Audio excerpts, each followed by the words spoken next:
What's up, everybody? Welcome in. A few post-game thoughts after Ole Miss just thoroughly dominates Arkansas in Fayetteville. My name is Michael Borky. Glad that you guys are here. Please like the video if you have not already. Subscribe to the channel. We do live streams 3 nights a week, so hope you'll join me on the next one. And leave a comment as well. I want to know what you think about what happened today on the field for Ole Miss in their dominating win over Arkansas. So 63-31 the final score.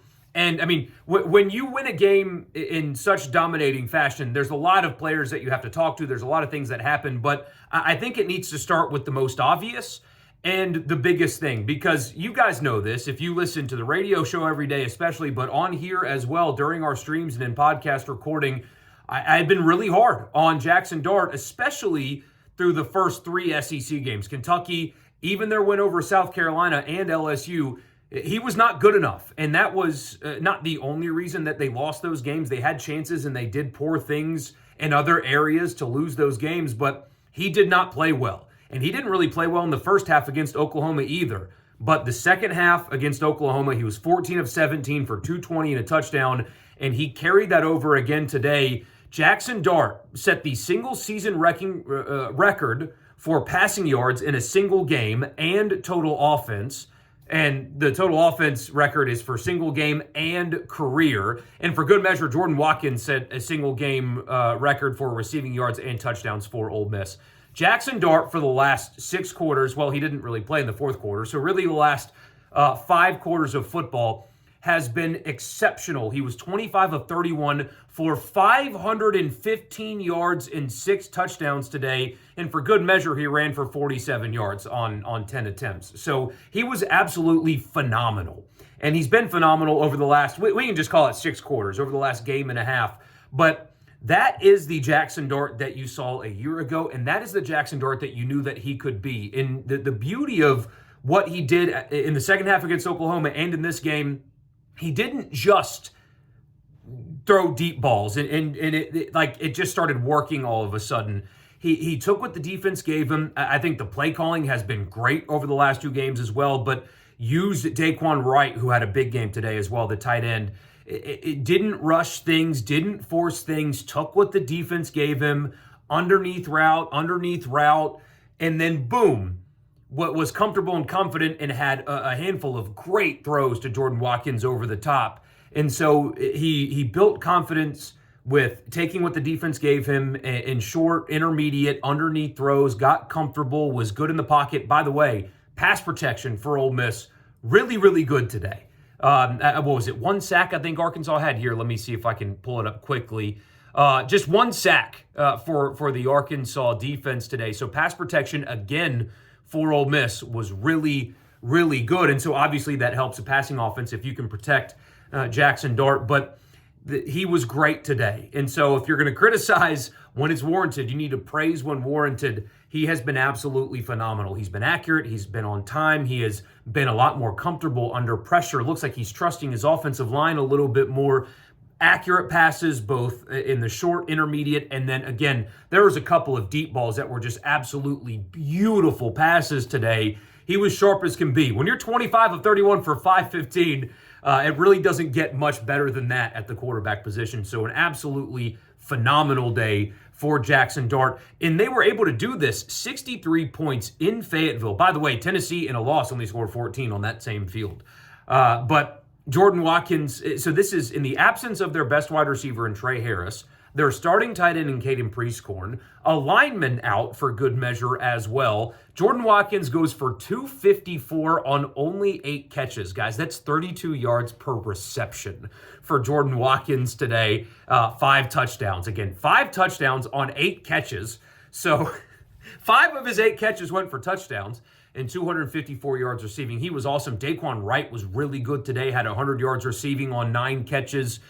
Juice Wells caught what was thrown to him, 60 yards on 3 catches. Caden Lee had 127. So really distributed the football well, did Ole Miss offensively today. And they did that with a lacking running game, only 132 yards rushing. 47 of those went to Jackson Dart. Henry Parrish was hurt in the game, did not look pretty. So obviously you're thinking about him and hoping that he can be okay. But a really great day for Jackson Dart and for the Ole Miss offense. Of course, it leads to the questions, where the hell has that been? Where was that against Kentucky? Why was that not a thing against LSU? But better late than never, I suppose. A phenomenal day for Jackson Dart. A well-called game for the Ole Miss offense. Both Lane Kiffin and Charlie West Jr., whoever was involved in calling the offense today, did an absolutely outstanding job. And just a banner day for Ole Miss. That's a huge win. And then defensively, I know they gave up 31 points. I think some of it, frankly, was in garbage time. Look, I'm not too concerned about Arkansas scoring late when the game is truly in doubt. 3 second-half touchdowns when Ole Miss was up 42-17. Well, it was 42-10, right? And then 56-17, and then 63-24, I think, is when Arkansas scored their touchdown. So, blowout game. Ole Miss had some of the backups in. Not too concerned about that. Here's really, yet again, where Ole Miss is thriving. 8 sacks in the game and 13 tackles for loss. 8 sacks, 13 tackles for loss. So Ole Miss has 18 sacks in the last 2 games. That defensive front scored a touchdown today. Jared Ivey recovered the fumble. I think, Daugherty was the one that forced the fumble. But Daugherty had a pair of sacks. Perkins had a half a sack. Brown had a half a sack. Nolan, who gets hold on literally every single play, had half a sack. Princely, Umanmielen had a couple. Harris had one. Eccles even had half a sack as he played later in the game. Truly dominating performance from the Ole Miss defensive front. Arkansas rushed for, let me get to it quickly. Let's see.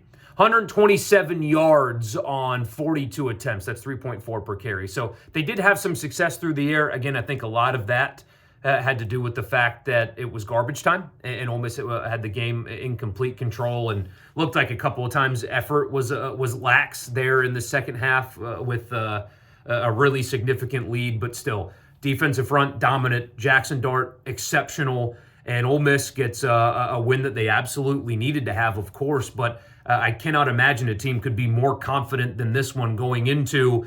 Now here it is, right? Here's the Georgia game. It shouldn't be do or die for Ole Miss in this game, but it is. They played themselves into that spot.